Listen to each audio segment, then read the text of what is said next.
우생학은 유전자의 질을 개량해서 인간을 보다 나은 존재로 만들려는 것을 의미합니다.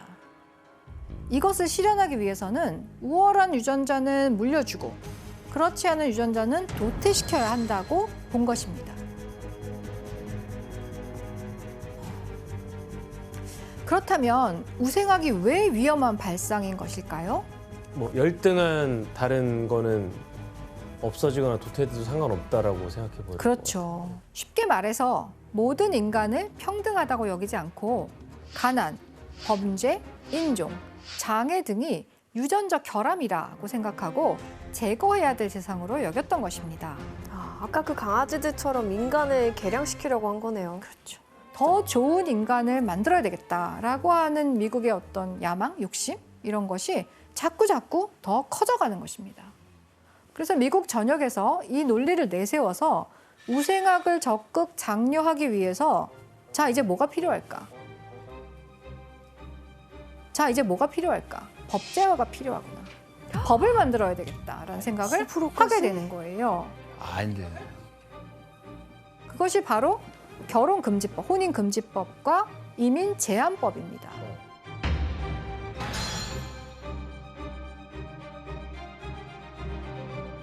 혼인금지법을 했어요? 먼저 살펴볼 법안은 혼인금지법인데요. 이게 어떤 법인 것 같으세요? 애를 마음대로 낳지 말아라는 얘기잖아요. 그러니까 혼인금지니까 결혼도 안 되죠. 하지 말아라는 거죠. 누구랑 하지 말라는 거예요? 자, 사회적인 기준에서 미달인 사람이 결혼을 해서 아이를 낳으면 우월하지 못한 아이들이 태어날 것이기 때문에 아예 결혼을 금지하자라는 법입니다. 기준 누가 정해요? 그 기준 누가 정해요? 그렇죠. 이 법은 정신적 장애가 있는 사람이나 정신적 이상자의 결혼을 무효로 하는 것이었고 그 밖에도 유전적 질병이 있거나 습관적인 알코올 중독자의 결혼도 금지했습니다. 그거를 그럼 뭐 사람들이 다 받아들이나요? 반응은 뭐. 근데 사실상 결혼이라는 게 못하게 하면 뭐 할 수가 없잖아요. 네, 그렇죠. 네, 이와 관련해서 1911년에 미국에서 당시 유명한 경제학자였던 프랭크 타우시그가 한 말이 있는데요. 이 말로 당시 분위기를 좀 유추해 볼 수가 있습니다. 자, 어떤 말인지 규현 씨가 읽어주시겠어요? 어떤 유형의 범죄자와 극빈자는 그들 종자만을 퍼뜨리는 경향을 보인다. 사회는 이런 기생충을 유지, 보호하는 부담을 사회 구성원들이 계속해서 지지 않도록 보호할 권리와 의무가 있다. 번식할 필요가 없다고. 그래서 이미 이때 미국에서는 사회적으로 우생학을 자연스럽게 받아들이는 분위기가 있었고 또 하나의 밈처럼 이런 상황을 소비하고 있었다 이렇게 볼 수가 있습니다. 앞으로 근데 다 뭐든 법이든 그렇게 하자는 건데 그럼 지금 현존하는 사람들은 뭐 어쩌라는 거예요? 현존하는 사람들에 대해서는 어쩔 수 없는 거죠. 앞으로는 그렇게 못하게 법으로 막는 거고 지금 현재 존재하는 사람들에 대해서는 지나간 것에 대해서는 할 수 있는 방법이 없죠. 제재만 있는 거예요? 네. 생활에 대해서? 네, 앞으로의 제재만 있게. 와, 오늘 영국은 운 좋게 조금 빠져나가는데 네, 미국이 법을 완전 만들지 않았다는데요. 미국이 지금 절정을 찍고 있네. 네, 그래서 절정이라고 아까 말씀드렸습니다. 자, 이와 관련해서 하나를 확인할 수 있는 자료가 있는데요. 화면을 보시겠습니다. 자, 이것은 20세기 초 미국에서 유행했던 우생학 엽서 같은 것인데요. 어떤 내용인지 크리스 씨가 읽어주시겠어요? Eugenic Certificate, 우생학 증명서라고 써 있고요. This guarantees that I have examined the sender of this card and find a perfect physical and mental balance and unusually strong eugenic love possibilities, well fitted to promote the happiness and future welfare of the race. 와. 이거 카드 갖고 있는 사람끼리 결혼은 되나 보다. 근데 만약에 여러분이 호감을 느끼고 있는 상대에게서 이런 카드를 받는다면 기분이 어땠을 것 같으신가요? 내가 물건이야? 그렇죠. 내가 물건인가. 근데 당시 미국에서는 이런 우생학 증명서가 결혼의 건전함과 행복을 보장해준다 이런 생각이 유행했던 것이다라는 한 단면을 이 사료가 보여주는 것이죠. 그러니까 혼인금지법도 이런 사람들은 혼인하면 안 되겠구나라는 것을 받아들여질 수 있는 분위기가 만들어졌던 것이죠. 아유. 이후에 미국은 우생학을 장려하기 위한 방법으로 1924년 7월 1일에 이번에는 이민 제한법을 시행합니다.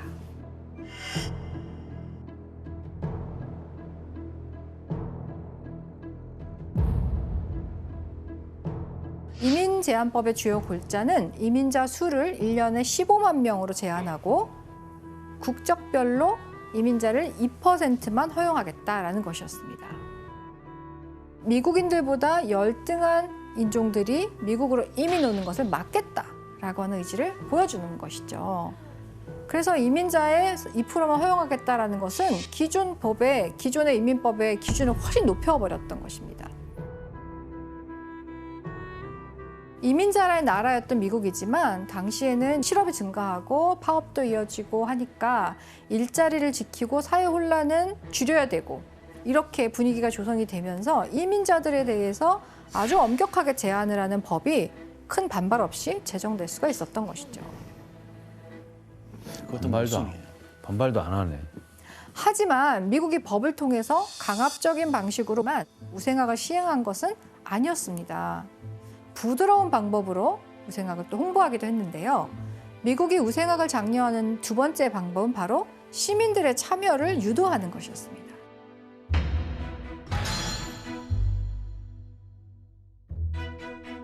어떤 식으로요? 자, 어떤 식으로였을까요? 미국은 우생학의 대중화를 위해서 건강한 가족 경진대회라는 것을 열어서 우월한 유전자를 가진 건강하고 아름다운 가족을 뽑았습니다. 소름 끼쳐. 당시 우승하기 위해서는 어떤 조건이 필요했는지 영상을 한번 보실까요? 영화 같아.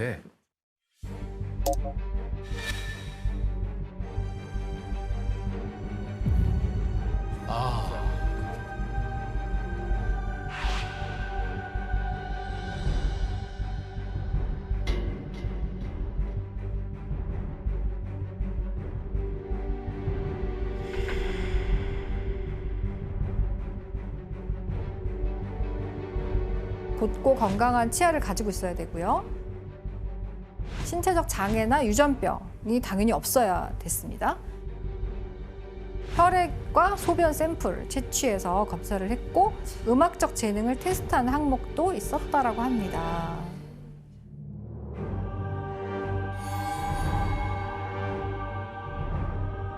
영화 같아. 무슨 영화 소재 같아. 그러니까 SF 영화 같아. 네, 이런 건강한 가족 경진대회에 참가하기 위해서는 사전 예약을 하고 3시간 동안 엄격한 검사를 통과해야 됐다고 합니다. 사실 IQ 테스트는 우생학에서 만들거나 우생학을 위해서 만든 건 아니에요. 지능 발달이 더디거나 학교에서 또래 아이들보다 학습의 어떤 진도가 뒤처지는 아이들을 찾아내야지 그 아이들에게 보충적인 학습을 해줄 수 있잖아요. 그래서 그런 용도로 이제 개발이 된 테스트였고, 그래서 1920년대만 해도 지적 능력을 판별하는 기준 자료로 사실 널리 사용이 됐고, 오늘날에는 EQ 같은 감성 지수 이런 개념도 새로 등장하고 있는 것이죠. 크리스 씨 또 궁금한 게 아까 가족 경진대회 우승하면 뭐 상품이 있어요? 일단 그 지역 신문에 사진 실리고, 그리고 뭐 당신은 훌륭한 그 유전적 자질을 가지고 있습니다, 이런 메달을 받았어요. 그리고 탈락 가족은 우유 많이 드세요, 이렇게 권유를 했대요. 우유. 그리고 다음에 내년에도 좀 참가해 주세요, 권유하기도 하고. 네, 네. 미국은 우생학 장려를 위한 3번째 방법을 실행합니다. 바로 미국 우생학의 하이라이트라고 불리는 강제 불임 수술, 일명 단종법입니다.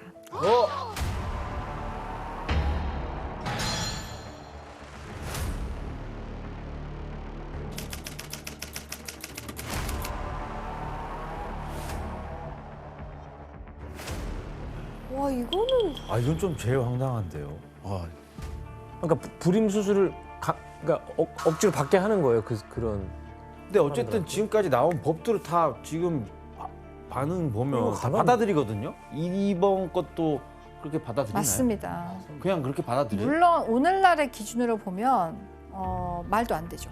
하지만 당시에, 그러니까 항상 역사를 그 시대로 돌아가서 사고를 해야 되는데요. 단종법에 대해 미국 사회가 어떻게 반응했는지 이번에는 지도로 확인해 보겠습니다. 네, 미국에서 최초로 공식적인 단종법이 통과된 것은 1907년의 인디애나 주였습니다. 그런데 1935년에 이르자 28개 주에서 단종법을 시행하게 되었습니다. 28개 주요? 그럼 반 이상의 주에서 한 거네요? 그리고 붉은색 부분도 보이시지요? 이 7개 지역도 입법 발의 후에 의회 통과를 기다리는 상황이었습니다. 미국 내 전체적인 흐름은 단종법 제정으로 기울고 있었던 것입니다. 기금 그어진 쪽만 빼고. 네, 어. 이렇듯 미국의 여러 주에서 동시다발적으로 단종법이 시작되면서 기준에 적합하지 않은 사람들은 강제로 불임 수술을 받아야 했는데 성범죄자, 성매매 여성, 강력범죄자, 불황자, 심지어 어떤 주에서는 흑인이나 아메리카 원주민들도 불임 수술을 받기도 했습니다. 그냥 인종 그 이유만으로. 네, 와, 미국이 이런 역사가 있었구나. 아니, 근데 이 단종법이 이렇게 확 확산된 계기가 있을 거 아니에요? 네, 계기가 있습니다. 국가가 개인에게 강제로 불임 수술을 할 수 있는 단종법은 물론 논란이 있었습니다. 하지만 한 사건을 통해서 미국 내에 급속도로 확산하게 됩니다. 바로 캐리 벅 사건입니다.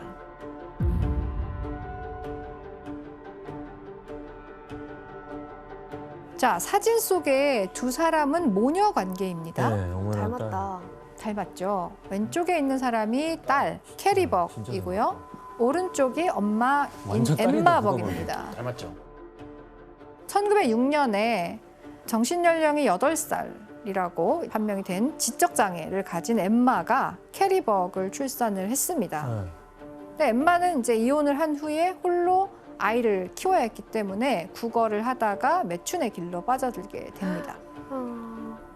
결국 엠마가 지적 장애인 시설에 수용이 되면서 캐리 벅은 엄마 품을 떠나서 양부모에게 입양이 되게 됩니다.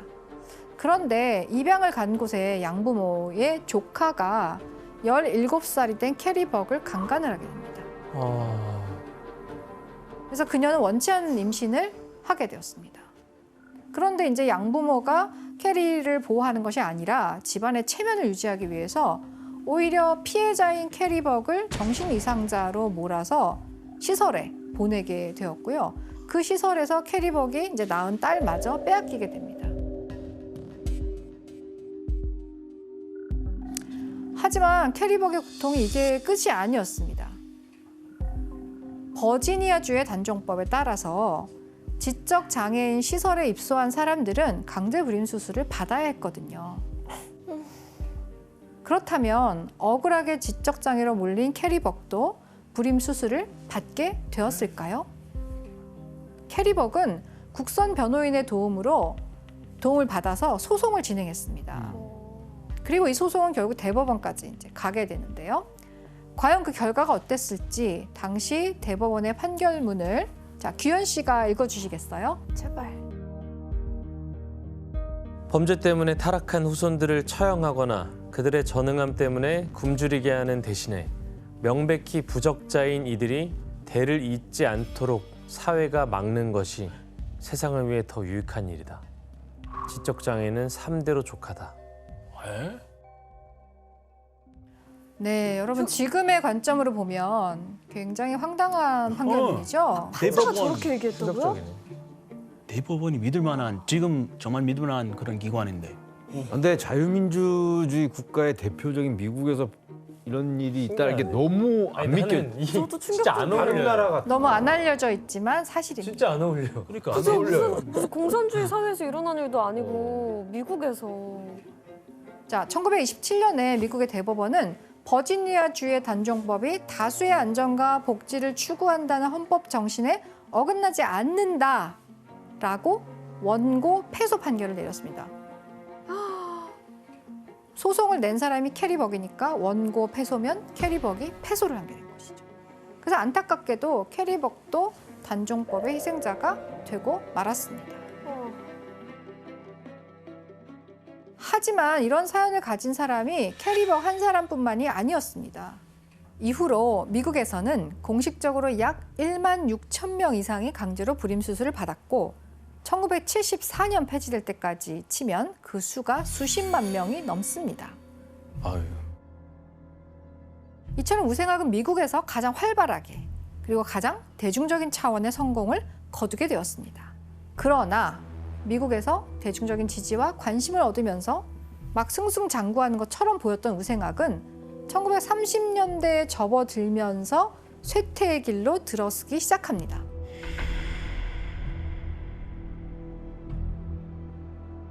애가 안 태어나서 그런 거 아니에요? 피해자들이 너무 많이 생겨서 그들이 네, 처음에 20년대 말 29년이 되면 대공황이 닥치게 됐죠. 여러분 잘 아시다시피 미국에 이제 대공황이 닥치면서 유전적인 뭐 지적 능력 이런 거 관계없이 경제적으로 공황이 닥치면 모두가 다 고통을 받게 되는구나. 마치 우리가 코로나 상황에서 모두가 고통을 감수하게 되는 것처럼 그렇게 어떤 공동의 운명에 대한 깨달음 이런 것이 오게 되고요. 또 대공황이라는 위기 속에서 생물학적 차이보다는 사회적 환경, 실업에 처한다든지 이런 게 훨씬 중요하구나 이런 깨달음을 얻게 된 것이죠. 또 30년대에서 조금 이제 뒤로 가게 되면은 제2차 세계대전이 일어나고 히틀러의 나치 독일이 우생학을 선전도구로 휘두르기 시작합니다.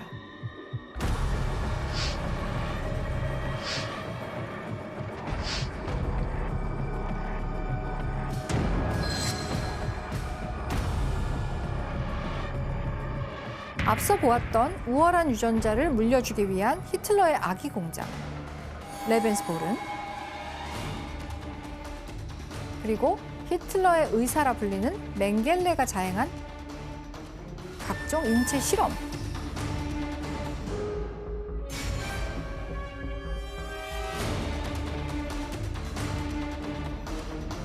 이 모든 것이 합쳐져 홀로코스트라는 대학살까지 일어나게 되었습니다.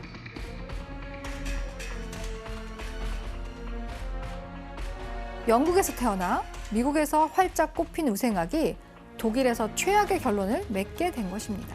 홀로코스트. 이런 나치 독일의 파국을 지켜보면서 전 세계 사람들은 그동안 자신들이 꿈꿨던 우생학이 얼마나 끔찍하고 터무니없는 발상인지 깨닫게 되었습니다. 무고한 희생을 겪고 나서야 뼈저리게 느끼게 된 것입니다. 마지막으로 유전 이론에 있어서는 1950년대가 되면은 DNA의 이중 나선 구조가 밝혀지는 거죠. 그러면서 유전학이 발달하는 과정에서 유전학의 초기 역사에 해당하는 게 우생학이거든요. 그리고 우생학은 점차 설 곳이 없어지게 되었고 급속하게 이제 무너지기 시작했던 것이죠.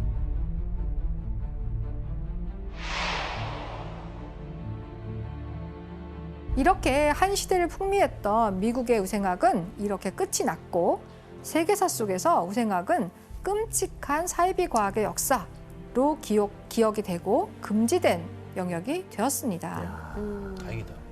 네, 19세기, 20세기 유럽을 비롯해 전 세계를 휩쓴 우생학은 인간을 등급으로 나누겠다는 매우 위험한 생각을 가지고 있었습니다. 그렇다면 지금은 우생학이 사라졌을까요? 우생학이라는 단어만 사라졌을 뿐 능력에 따라 줄 세우기를 하는 능력 만능주의, 금수저, 흑수저로 등급을 나누는 발상, 또 우생학과 연결된다고 볼 수 있습니다. 자, 월거지, 전거지, 빌거지. 요즘 초등학생들이 사용하는 유행어라고 하는데요. 뜻은 다음과 같습니다. 부모의 재력에 따라서 자녀의 사회적 계급이 나누어진다는 이른바 금수저, 흑수저론이 유행어를 넘어서 이제 현실로 자리매김하고 있는 느낌입니다. 요즘 우리가 주의해야 하는 것은 우생학이라는 단어보다도 그 단어 뒤에 숨은 비윤리적인 생각입니다. 인간의 우열을 가리고 줄 세우기를 하는 사고방식은 어떤 단어로 포장되더라도 절대 금지되어야 합니다.